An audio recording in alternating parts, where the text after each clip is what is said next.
পিরোজপুরে মাদ্রাসা শিক্ষকের বিরুদ্ধে শিক্ষার্থীদের বলাৎকারের অভিযোগ। পিরোজপুর সদর উপজেলার জুজখোলা বারেকিয়া এতিমখানা মাদ্রাসার হেফজ বিভাগের এক শিক্ষকের বিরুদ্ধে একাধিক আবাসিক শিক্ষার্থীকে বলাৎকারের গুরুতর অভিযোগ উঠেছে।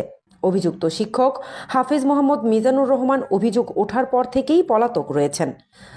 ভুক্তভোগী ৩ শিক্ষার্থীর পরিবারের অভিযোগ, অভিযুক্ত শিক্ষক বিভিন্ন সময় শিক্ষার্থীদের ঔষধ খাওয়ানোর কথা বলে নিজ কক্ষে নিয়ে গিয়ে তাদের উপর যৌন নির্যাতন চালাতেন। বিষয়টি জানতে পেরে তারা মাদ্রাসা কর্তৃপক্ষকে অবহিত করলেও এখন পর্যন্ত কোনো আইনগত ব্যবস্থা নেওয়া হয়নি। ভুক্তভোগী পরিবারের সদস্যরা জানান, শিশুদের নিরাপত্তা নিশ্চিত করতে এবং ঘটনার সুষ্ঠু বিচার পেতে তারা প্রশাসনের হস্তক্ষেপ কামনা করছেন। তাদের দাবি, অভিযুক্ত শিক্ষককে দ্রুত গ্রেপ্তার করে আইনের আওতায় আনতে হবে এবং ঘটনার নিরপেক্ষ তদন্তের মাধ্যমে দৃষ্টান্তমূলক শাস্তির ব্যবস্থা করতে হবে।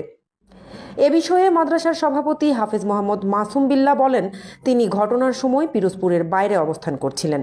বিষয়টি জানার পর তিনি মাদ্রাসার অন্য দায়িত্বশীল ব্যক্তিদের প্রয়োজনীয় ব্যবস্থা নিতে বলেছেন। অভিযোগের পর অভিযুক্ত শিক্ষককে মাদ্রাসায় প্রবেশে নিষেধ করা হয়েছে বলেও তিনি জানান।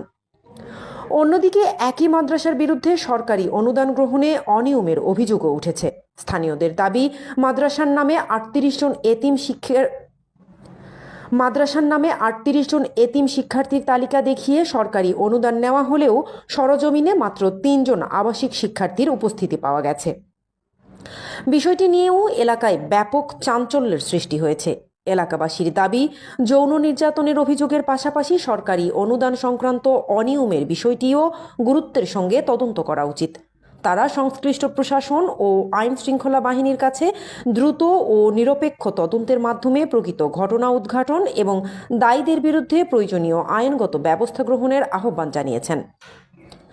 ঘটনাটি এলাকায় ব্যাপক উদ্বেগের সৃষ্টি করেছে এবং শিশুদের নিরাপত্তা নিশ্চিত করতে দ্রুত পদক্ষেপ নেওয়ার দাবি